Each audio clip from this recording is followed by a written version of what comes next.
Hey everyone, and welcome to This Explainer. Today we're diving into the architecture of lowliness, refining character over finding fault. Sounds like a big title, right? But basically, we're going to look at the architecture, the building blocks of a genuinely awesome character.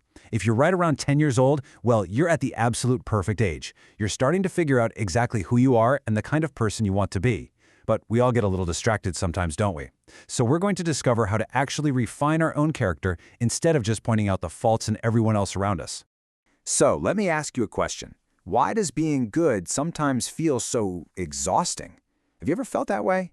Like you're trying so incredibly hard to do the right thing, but you end up spending half your energy just watching your younger brother or your sister or your friends just to make sure they are doing the right thing too, right? It's like you've suddenly become the playground police. And let me tell you, constantly monitoring everyone else's behavior, it will totally drain your energy. Which brings us to Section 1, the heavy burden of complaining. Okay, I want you to picture something. Our source material describes this feeling so perfectly. It says, they climbed the steep, briary path, staggering under imposed burdens, as though they must tinker up the characters of others. Just imagine that for a second, hauling a giant, rock-filled backpack up a prickly, steep, miserable hill. Whew, just thinking about it makes me tired. Tinkering up basically means constantly trying to fix something. But trying to fix your friends or your siblings? Well, that's an imposed burden. It's a super heavy weight that you were never, ever meant to carry in the first place. So we actually have a choice to make, and it's a pretty big one. On one hand, we can spend our time constantly grieving over the supposed wrongs of others, basically just hauling that heavy backpack of judgment around all day long. Or, on the other hand, we can experience the sweet peace of Christ. Think about it. The absolute second we just drop that heavy backpack of complaining about everyone else, boom, we instantly get to experience that sweet, relaxing peace. It's a no-brainer, right? Let's move on to Section 2, the mirror test. All right, so to actually fix this whole problem of looking for flaws in everyone else, we have to make a major pivot. We have to stop looking out the window at what everyone else is doing wrong and start looking into a mirror. This brings us to a huge, absolutely crucial idea from the book of Philippians in the Bible, lowliness of mind. But what does that actually mean? Well, it simply means letting go of pride so you can esteem, which means to highly value others better than yourself. It's about holding a really, really high standard for yourself and your own actions, instead of just being critical and bossy toward everyone else. True personal accountability? Yeah, it starts with looking in that mirror. And you know what happens when you finally look in that mirror? Well, here's a slightly challenging truth. You may find things just as objectionable in yourself. Ouch, right?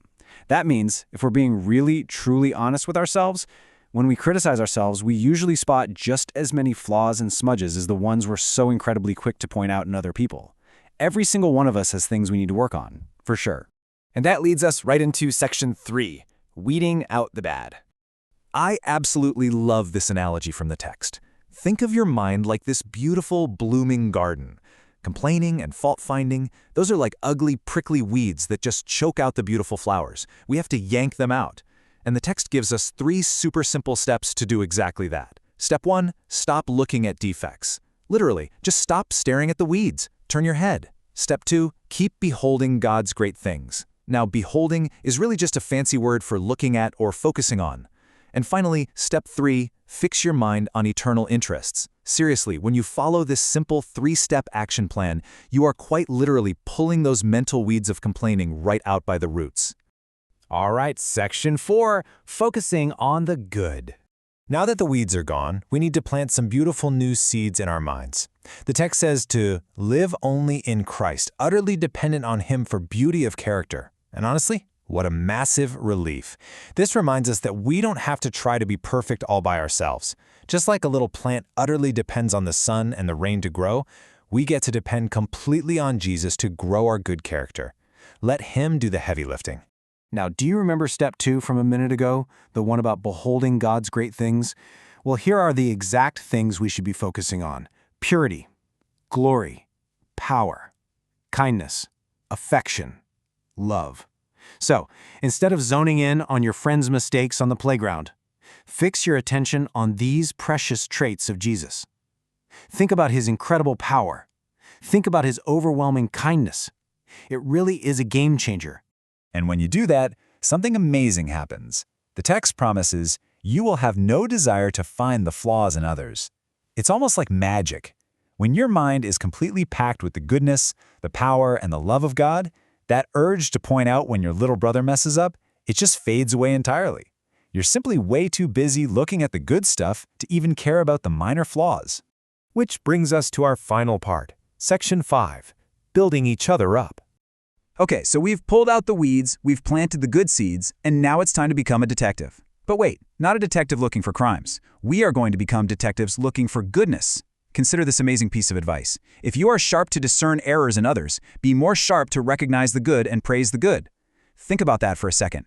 If you are smart enough and sharp enough to spot when someone makes a mistake, you are definitely smart enough to spot when they do something awesome. Use those eagle eyes of yours to find things worth praising. Because ultimately, this right here is our biggest goal. Work constantly to strengthen one another. Our job isn't to tear our friends and family down by poking at their flaws. No way. Our job is to support them in our most holy faith and build them up. Remember, we are all on the exact same team here. Which brings us to our final question for this explainer, and I want you to really truly think about this one. What good thing will you praise in someone else today? Be that detective for goodness. Drop that heavy backpack of complaining. Look at the love of Jesus and go find something genuinely awesome to encourage someone with right now. Thanks so much for joining me on this explainer, and hey, I absolutely cannot wait to see the incredible, beautiful character you build.